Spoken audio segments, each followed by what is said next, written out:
तथास्तु संस्कृत अकादमी हरियाणा में आप सबका हार्दिक स्वागत है। आज हम सीटेट इस परीक्षा के अंतर्गत लगने वाली एसएसटी को प्रारंभ करेंगे। और आप सबको ज्ञात ही है कि जो सीटेट के पाठ्यक्रम के अंतर्गत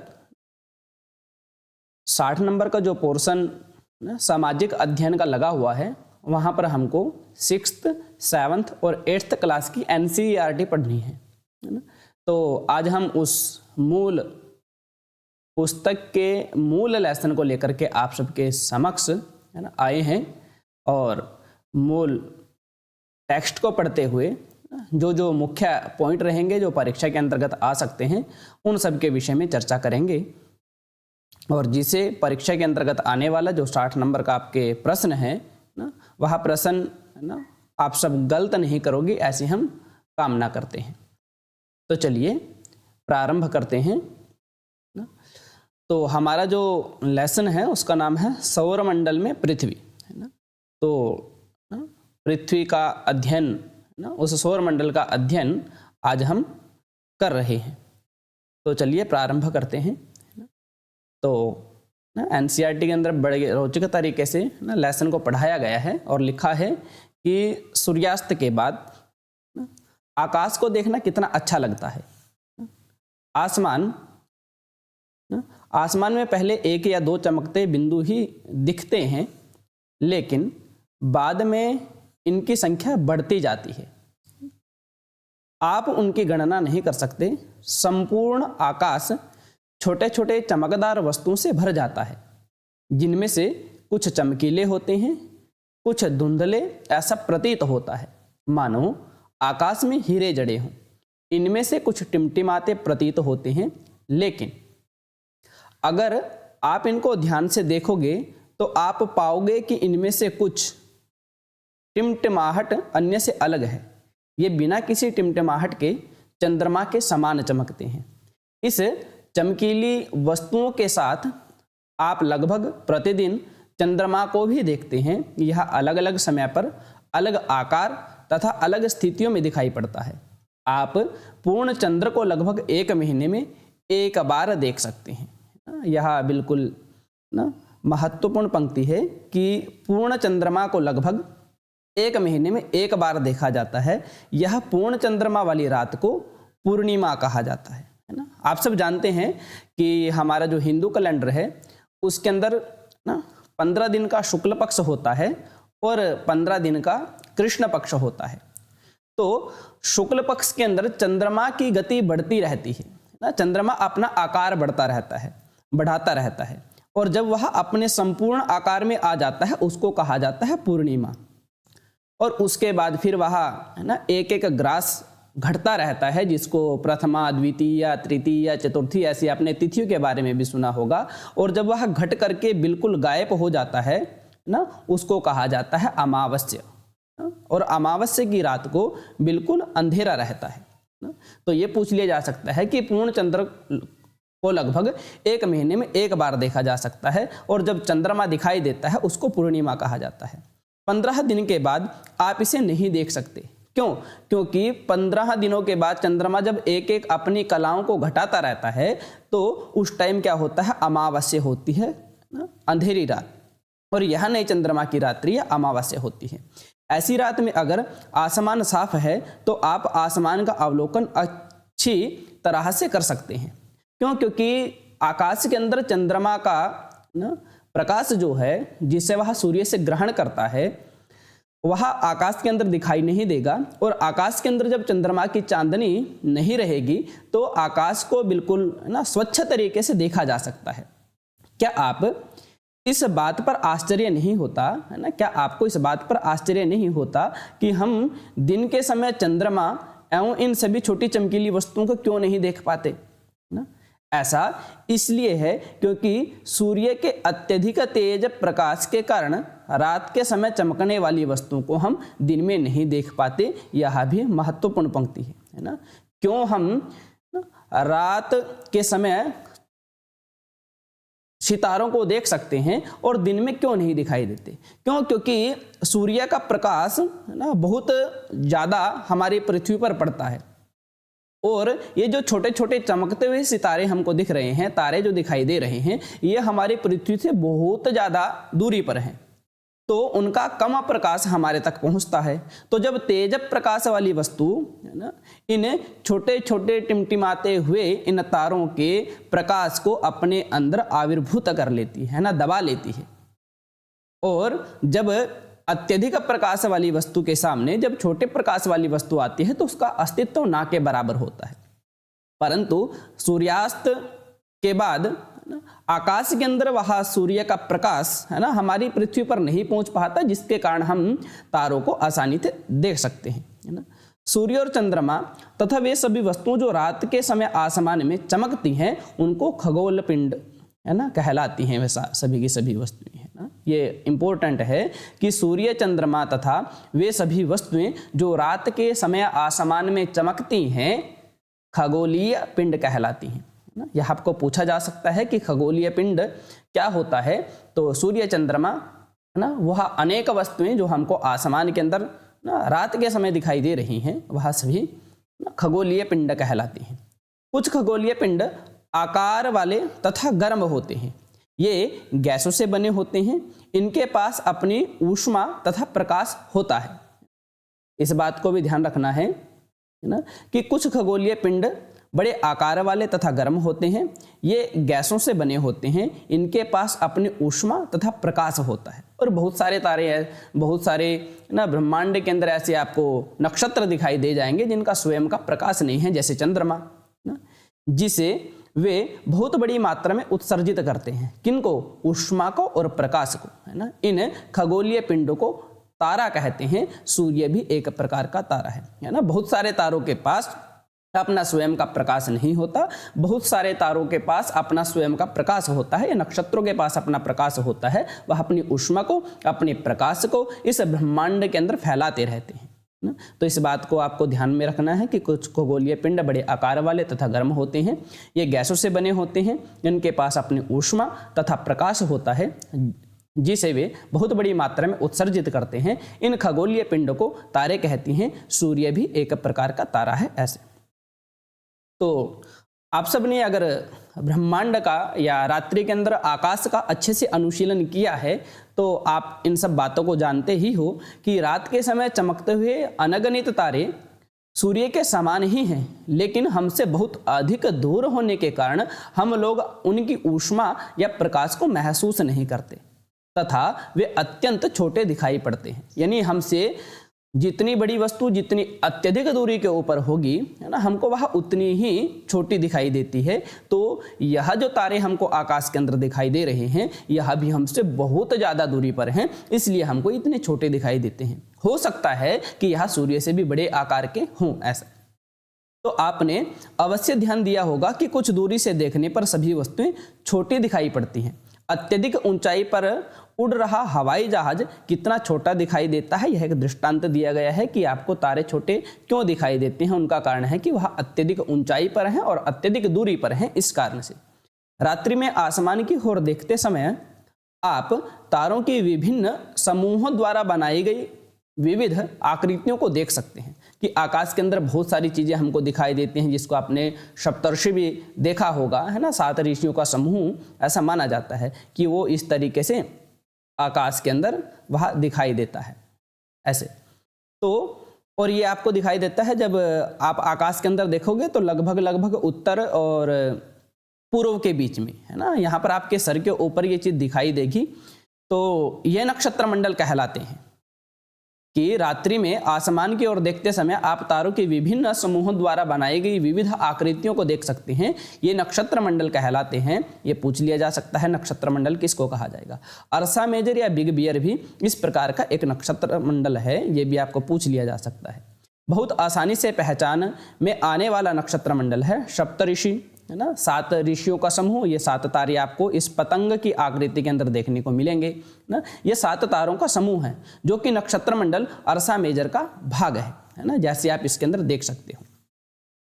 तो अपने परिवार या पड़ोस में किसी बड़े व्यक्ति से कहिए कि वह आपको आसमान में और अधिक तारों, ग्रहों तथा नक्षत्र मंडल को दिखाए, क्यों? क्योंकि जो बड़े बुजुर्ग हैं, है ना, वह सप्तऋषि को आसानी से देख लेते हैं, क्योंकि उनको पता है कहाँ पर है। तो आपके घर के अंदर कोई बड़ा हो तो उसको बोलिए कि आप हमको बताइए, है ना, वह आपको ध्रुव तारे के बारे में भी बताएगा, वह आपको जो बनने वाली आकृतियां हैं उनके बारे में भी बताएगा। प्राचीन समय में लोग रात्रि में दिशा का निर्धारण तारों की सहायता से करते थे, क्योंकि पहले टाइम में कंपास इत्यादि नहीं हुआ करते थे, तो दिशा का निर्धारण इस ध्रुव तारे की वजह से होता था। उत्तरी तारा उत्तर दिशा को बताता है ना, ध्रुव तारा जिसको कहा जाता है, और यह स्थिर है, वहीं पर आपको देखने को मिलेगा। यह आसमान में हमेशा एक ही स्थान पर रहता है। हम सप्तऋषि की सहायता से ध्रुव तारे की स्थिति को जान सकते हैं, और बड़ा चमकने वाला तारा यह है ना। चित्र 1-1 में आप देखेंगे कि यदि सप्तऋषि मंडल के संकेतिक तारों को आपस में मिलाते हुए एक काल्पनिक रेखा खींची जाए एवं उसे आगे की ओर बढ़ाया जाए तो यह ध्रुव तारे की ओर इंगित करेगी, है ना। आप ऐसे देख सकते हो कि मान लीजिए ये इस आकृति में बना रखी है ना, ये सप्तऋषि है, ऐसे पतंग की आकृति में बना हुआ है, तो यहाँ से आप खींचोगे तो ये आपको ध्रुव तारा यहाँ पर चमकता हुआ नजर आ जाएगा। उसके बाद कि कुछ खगोलीय पिंड में अपना प्रकाश एवं ऊष्मा नहीं होती है, कि कुछ खगोलीय पिंड के अंदर तो होती है, बहुत सारे तारों के अंदर होती है, बहुत सारे तारों के अंदर नहीं होती। वे तारों के प्रकाश से प्रकाशित होते हैं। ये पूछ लिया जा सकता है आपको, है ना, कि कुछ खगोलीय पिंडों के अंदर ऊष्मा और प्रकाश होता है, यह बात ठीक है ना। कुछ खगोलीय पिंडों के अंदर अपना प्रकाश व ऊष्मा नहीं होती, ये बात भी ठीक है ना। तो कथन ए और दोनों ठीक हैं। इस तरीके से बहुत सारे प्रश्न हमारे इस प्रश्न पत्र में सीटेट का जो आता है इसके अंदर देखने को मिल जाते हैं, है ना। जिन खगोलीय पिंडों में अपना प्रकाश एवं ऊष्मा नहीं होती वे तारों के प्रकाश से प्रकाशित होते हैं। ऐसे पिंड क्या कहलाते हैं? ग्रह कहलाते हैं। ग्रह क्या है? तो वे खगोलीय पिंड जो जिनका अपना प्रकाश व अपनी ऊष्मा नहीं होती और तारों के प्रकाश से प्रकाशित होते हैं, उनको ग्रह कहा गया है ना। ग्रह जिसे अंग्रेजी में प्लेनेट कहते हैं ना। और ये प्लेनेट जो शब्द है यह ग्रीक भाषा के प्लेनेटाई, है ना, शब्द से बना है, जिसका अर्थ होता है परिभ्रमक, अर्थात चारों ओर घूमने वाला। और ये जो ग्रह हैं यह मान लीजिए कि सूर्य है, और इस सूर्य के चारों तरफ ऐसे घूमते रहते हैं अलग अलग ग्रह। पृथ्वी जिस पर हम रहते हैं एक ग्रह है। यह अपना संपूर्ण प्रकाश एवं ऊष्मा सूर्य से प्राप्त करती है, जो पृथ्वी के सबसे नजदीक का तारा है। पृथ्वी को बहुत अधिक दूरी से, जैसे चंद्रमा से देखने पर यह चंद्रमा की तरह चमकती हुई प्रतीत होगी। इस बात को दोबारा पढ़िए कि पृथ्वी जिस पर हम रहते हैं एक ग्रह है, यह अपना संपूर्ण प्रकाश एवं ऊष्मा सूर्य से प्राप्त करती है। यानी हमारी जो पृथ्वी है उस पर ना तो स्वयं का प्रकाश है ना ही स्वयं की ऊष्मा है। तो पृथ्वी संपूर्ण प्रकाश और ऊष्मा सूर्य से ग्रहण करती है। इस बात को आपको ध्यान रखना है और परीक्षा के अंदर ये पूछा जा सकता है ना। जो पृथ्वी के सबसे नजदीक का तारा है, सबसे नजदीक का तो नहीं बोल सकते, उससे पहले बुध इत्यादि आते हैं, बुध मंगल आता है। तो ऊष्मा सूर्य से प्राप्त करती है। जो पृथ्वी के सबसे नजदीक का तारा है, पृथ्वी को बहुत अधिक दूरी से, है ना, जैसे चंद्रमा से देखने पर यह चंद्रमा की तरह चमकती हुई प्रतीत होगी। क्यों प्रतीत होगी चंद्रमा की तरह चमकती हुई? क्योंकि सूर्य की जो किरणें हैं वह हमारी पृथ्वी के ऊपर पड़ रही हैं, और चंद्रमा भी सूर्य के प्रकाश से चमकता है और पृथ्वी भी सूर्य के प्रकाश के कारण ही चमकती है। इसलिए जब जैसे हम यहाँ पर खड़े होकर के चंद्रमा को देख रहे हैं, चंद्रमा जिस तरीके से चमकता हुआ प्रतीत होता है, उसी प्रकार से जब हम चंद्रमा से पृथ्वी को देखेंगे वहाँ भी इसी तरीके से, है ना, नीले कलर की, क्योंकि जल की मात्रा अत्यधिक है और, है ना, चमकती हुई हमको प्रतीत होगी। तो अब इसके अंदर आपको ये डायग्राम याद रखना है ना। ये ग्रह दे रखे हैं कि सबसे पहले बुध ग्रह आ गया, है ना। इसका डायग्राम आपको ये समझ लीजिए कि सूर्य है, सूर्य के चारों तरफ ये जो, है ना, लाइनें लगी हुई हैं, एक काल्पनिक लाइनें हैं, और जहाँ पर यह ग्रह, है ना, घूमते रहते हैं। यह भी 2 तरीके का होता है, उसके बारे में भी अभी हम पढ़ेंगे ना। कि सबसे पहले बुध के बारे में, है ना। बुध जो है सूर्य के चारों ओर एक परिक्रमण, है ना, 88 दिन में अपने अक्ष पर घूर्णन 59 दिन में, है ना। इस चीज को समझिए, परिक्रमण और घूर्णन क्या है। तो परिक्रमण का मतलब होता है कि जैसे हमारे पास ये सूर्य है, इसके चारों तरफ घूमना, परिक्रमा शब्द को आप सबने सुना होगा कि हम मंदिर वगैरह में जाते हैं तो वहां पर परिक्रमा करते रहते हैं, है ना। तो परिक्रमा की मध्य में कोई ना कोई चीज स्थित है और उस मध्य में स्थित चीज के चारों ओर चक्कर लगाना। तो जैसे हमारा यह सूर्य है, इस सूर्य की चारों ओर ये ग्रह चक्कर लगाते रहते हैं, जिसको कहता है परिक्रमण कहा जाता है। और घूर्णन क्या है? घूर्णन का मतलब है अपनी ही जगह पर खड़े होकर के घूमना। तो यह जो ग्रह है वह घूर्णन भी करता है, यानी अपनी जगह पर घूमता भी रहता है और पृथ्वी की चारों तरफ चक्कर भी काटता रहता है, यानी परिक्रमण भी करता रहता है। अब कौन सा ग्रह कितने दिनों में परिक्रमण कर रहा है और कितने दिनों में घूर्णन कर रहा है, इसके बारे में आप सबको ज्ञात होना चाहिए कि बुध जो है वह 88 दिन में परिक्रमण करता है और 59 दिन में घूर्णन करता है। उसी तरीके से दूसरे स्थान पर आता है ग्रह शुक्र, सूर्य के चारों ओर एक परिक्रमण 285 दिन में और अपने अक्ष पर घूर्णन 243 दिन में करता है। ये चीजें, ये डाटा याद करने का है तो उस डाटा को आप याद कर लीजिए। उसके बाद पृथ्वी, इसके बारे में आप सब जानते हो कि सूर्य के चारों ओर एक परिक्रमण 365 दिन में होता है ना, कि 365 दिन में सूर्य के चारों तरफ घूम जाती है पृथ्वी। और अपने अक्ष पर घूर्णन कितने दिन में? 1 दिन में। और चंद्रमा की संख्या कितनी है? इसका 1 चंद्रमा है। उसके बाद आ गया मंगल ग्रह, है ना, जो पृथ्वी जैसा ही मिलता जुलता ग्रह है। सूर्य के चारों ओर एक परिक्रमण 687 दिन में करता है और अपने अक्ष पर घूर्णन 1 दिन में करता है। और जैसे हमारी पृथ्वी से 1 चंद्रमा दिखाई देता है, वैसे ही मंगल ग्रह के 2 चंद्रमा हैं। तो ये आंतरिक ग्रह हैं, सूर्य के बहुत अधिक नजदीक हैं और ये चट्टानों से बने हैं। ये बात आपको ध्यान में रखनी है ना। ये 4 ग्रह, बुध, शुक्र, पृथ्वी और मंगल ना, इनको आंतरिक ग्रह कहा जाता है और ये सूर्य के बहुत ज्यादा नजदीक हैं और चट्टानों से बने हैं। उसके बाद जो बच गए वो सभी बाह्य ग्रह हैं और सूर्य से बहुत दूर हैं तथा बहुत बड़े आकार के हैं और ये गैस और तरल पदार्थों से मिलकर के बने हैं। तो बाह्य ग्रह तरल और गैसों से मिलकर के बने हैं। बुध, शुक्र, पृथ्वी और मंगल जो 4 ग्रह हैं, यह चट्टानों से मिलकर के बने हैं। तो बृहस्पति आ गया, सूर्य के चारों ओर एक परिक्रमण 11 साल, है ना, 11 महीने में लगभग, है ना, 12 साल के अंदर अपनी एक परिक्रमा को पूरा करता है और अपने अक्ष पर घूर्णन 9 दिनों में करता है ना। 9 घंटे समयतम 9 घंटे और 56 मिनट में, है ना। और चंद्रमा की संख्या कितनी है? 53 है। यहाँ से 53 चंद्रमा दिखाई देते हैं। कितना सुंदर दृश्य रहा होगा। उसके बाद आ गया शनि, है ना। सूर्य के चारों ओर एक परिक्रमण इनका, है ना, 29 साल और 5 महीने में होता है और अपने अक्ष पर घूर्णन 10 घंटे 40 मिनट में। चंद्रमा, इसकी संख्या भी 53 है, ये भी आपको याद रखनी है। उसके बाद आ गया यूरेनस ना, इसका परिक्रमण 84 दिन में होता है और घूर्णन 17 घंटे 14 मिनट में, है ना। और चंद्रमा की संख्या लगभग 27 है।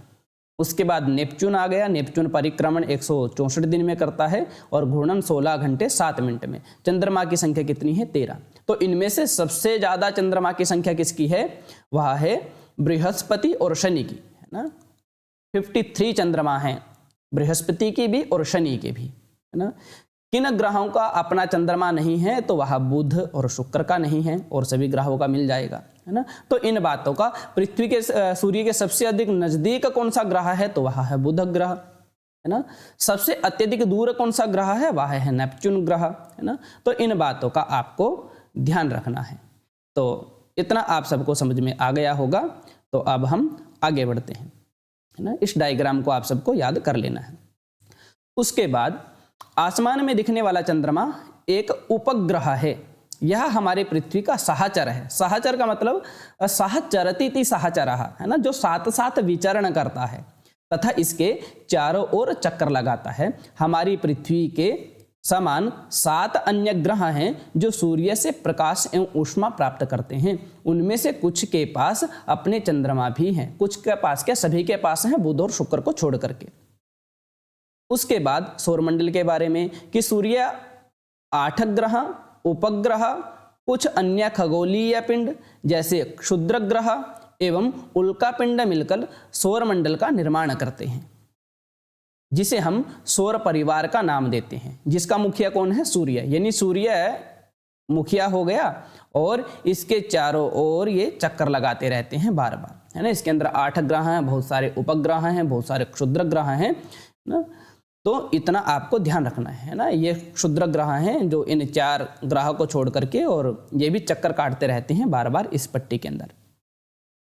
उसके बाद सूर्य जो सौर परिवार है, उस सौर परिवार का मुखिया कौन है, सूर्य। उस सूर्य के बारे में देखिए कि सूर्य सौरमंडल के केंद्र में स्थित है। यह बहुत बड़ा है एवं अत्यधिक गर्म गैसों से बना है। कैसे बना है, अत्यधिक गर्म गैसों से। इस बात को नोट कर लेना है। इसका खिंचाव बल इससे सौरमंडल को बांधे रखता है ना। इसके अंदर जो गुरुत्वाकर्षण है, इसके अंदर जो वह शक्ति है ना, जिसके द्वारा यह जितने भी ग्रह हैं, जितने भी क्षुद्र ग्रह हैं, सबको अपनी ओर खींच करके रखता है। सूर्य सौरमंडल के प्रकाश एवं ऊष्मा का एकमात्र स्रोत है ना। वैसे तो बहुत सारे स्रोत हैं, परंतु ये सौर परिवार जो है ना, जिनको सूर्य बांध करके रखता है, उस सौर परिवार में, उस सौर मंडल के लिए प्रकाश एवं ऊष्मा का एकमात्र स्रोत है। लेकिन हम इसकी अत्यधिक तेज ऊष्मा को महसूस नहीं करते। क्यों? क्योंकि सबसे नजदीक का तारा होने के बावजूद यह हमसे बहुत दूर है। सूर्य पृथ्वी से लगभग 15 करोड़ किलोमीटर दूर है। इस बात को नोट कर लेना है। उसके बाद ग्रह के बारे में कि हमारे सौरमंडल में 8 ग्रह हैं। सूर्य से दूरी के अनुसार बुध, शुक्र, पृथ्वी, मंगल, बृहस्पति, शनि, यूरेनस और नेपच्यून, है ना। इन सबको आपको ध्यान रखना है कि इस दूरी पर कौन कौन सा ग्रह है, इन सबको नोट कर लेना है। उसके बाद सौरमंडल के सभी 8 ग्रह एक निश्चित पथ पर सूर्य का चक्कर लगाते हैं। निश्चित पथ का मतलब है कि जैसे यह सूर्य है और सूर्य के, है ना, ये एक बेल्ट बनी हुई है, इसके अंदर ही वह बार बार अपना परिक्रमण करते रहते हैं, है ना। और जिस बेल्ट के ऊपर, जिस, है ना, रास्ते के ऊपर ये बार बार, है ना, घूमते रहते हैं, ये रास्ता कैसा है, दीर्घ वृत्ताकार में फैला हुआ है ना। वृत्ताकार मतलब गोलाई के अंदर है, दीर्घ और बड़ा है। और इन सबको क्या बोला जाता है, ये कक्षा कहलाते हैं, है ना। कि मान लीजिए कि ये पृथ्वी है और ये पृथ्वी ऐसे घूम रही है, तो जिस, है ना, स्थान से, जिस मार्ग से होकर के घूम रही है, उसको कक्षा कहा जाता है। बुध सूर्य के सबसे नजदीक है। अपनी कक्षा में सूर्य के चारों ओर एक चक्कर लगाने में इसे केवल 88 दिन लगते हैं, वो हमने पढ़ लिया था। शुक्र को पृथ्वी का जुड़वा ग्रह माना जाता है। ये वेरी वेरी इंपॉर्टेंट है, पूछ लिया जा सकता है कि शुक्र को पृथ्वी का जुड़वा ग्रह माना जाता है, क्योंकि इसका आकार एवं आकृति लगभग पृथ्वी के ही समान है। किसकी? शुक्र की। अभी तक प्लूटो भी एक ग्रह माना जाता था, है ना, एक 9वें स्थान का एक ग्रह था प्लूटो।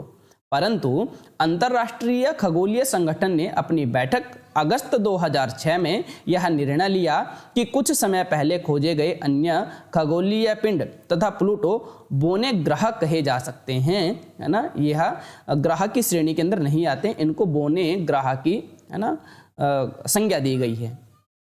तो ये कब हुआ? तो अंतर्राष्ट्रीय खगोलीय संगठन ने अपनी बैठक 2006, है ना, अगस्त में यह निर्णय लिया कि प्लूटो ग्रह नहीं है, प्लूटो को बोने ग्रह की श्रेणी में रखा गया है।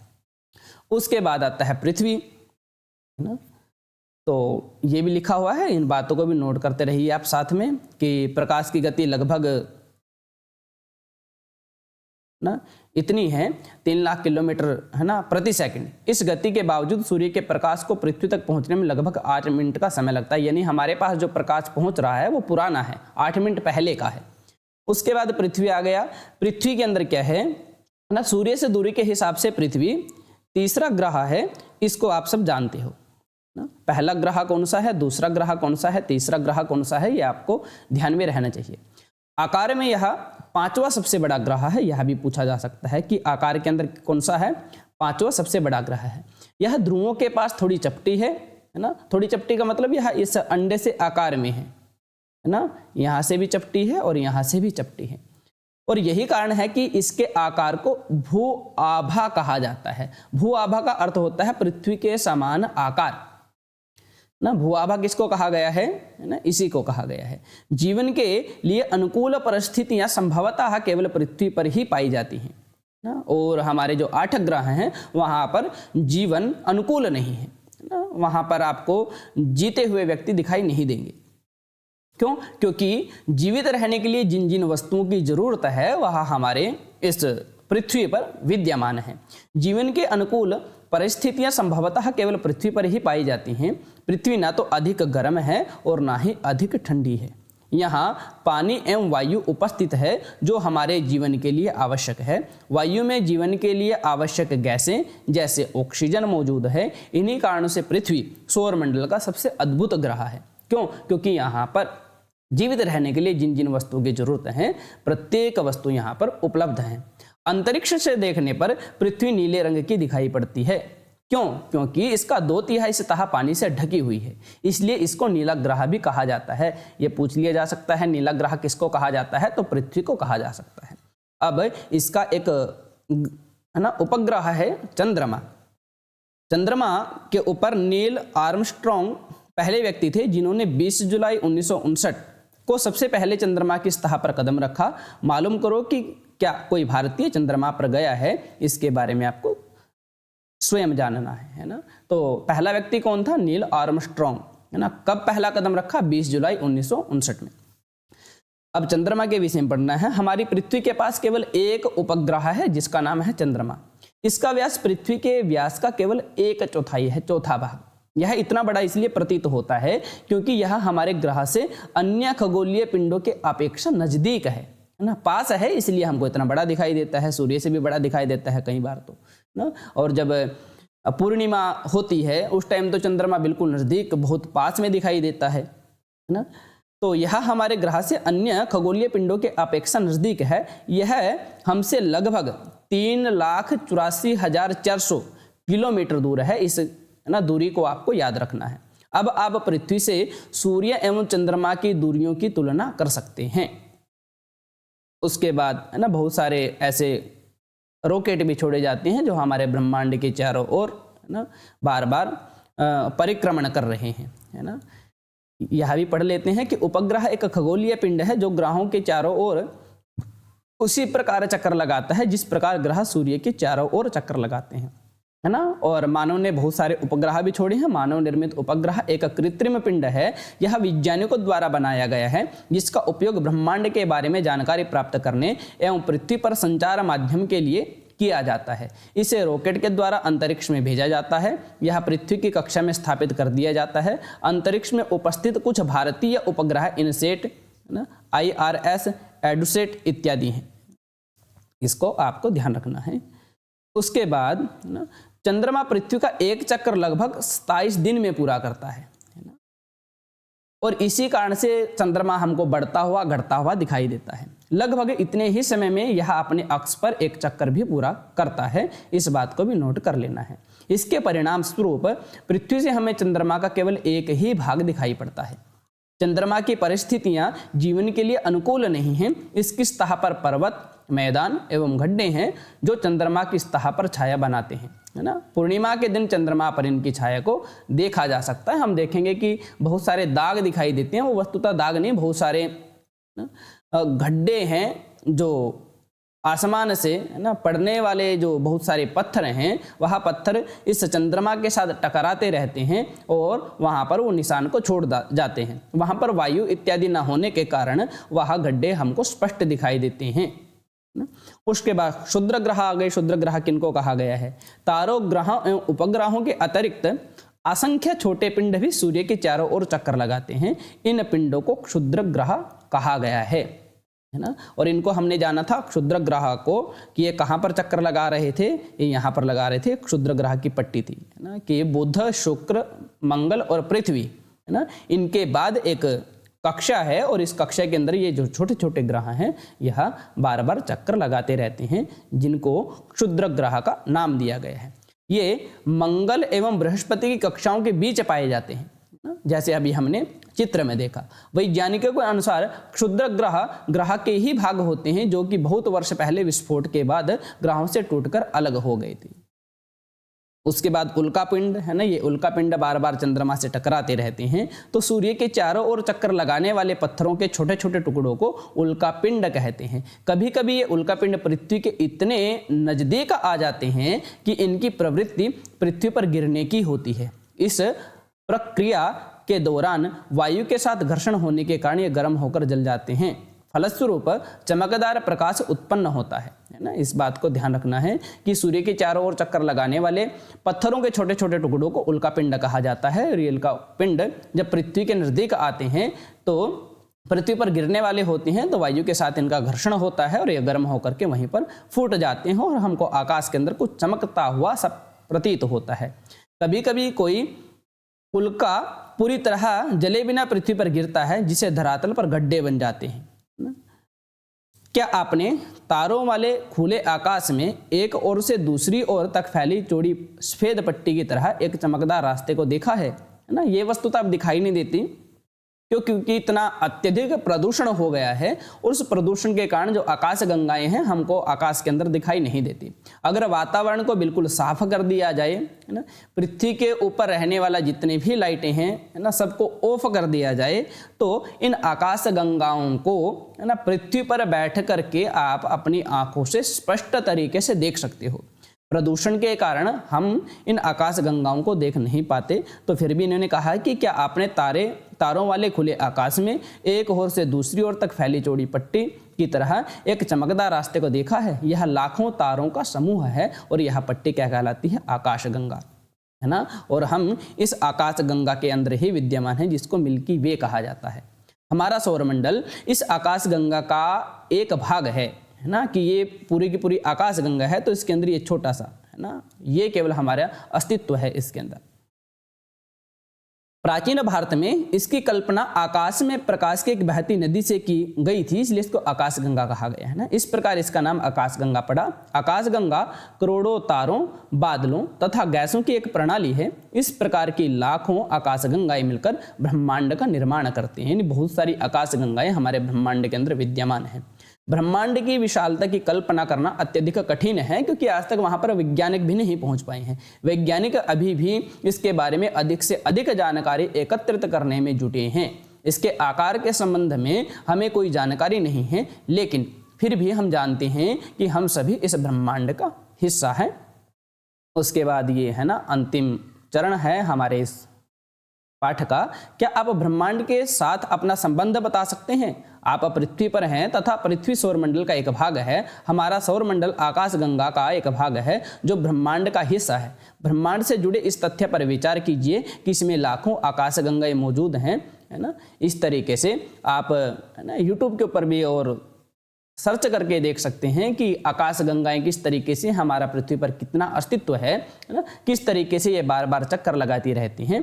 तो अगर है ना आप सब इतना कर लोगे तो इस प्रथम लेसन के अंतर्गत आने वाले है ना जितने भी प्रश्न हैं वहां से आप गलत नहीं कर सकते। तो इन्हीं वचनों के साथ आज हम अपनी कक्षा को विराम करते हैं। मिलते हैं दूसरे भूगोल के पाठ के साथ। जी सादरम धन्यवाद।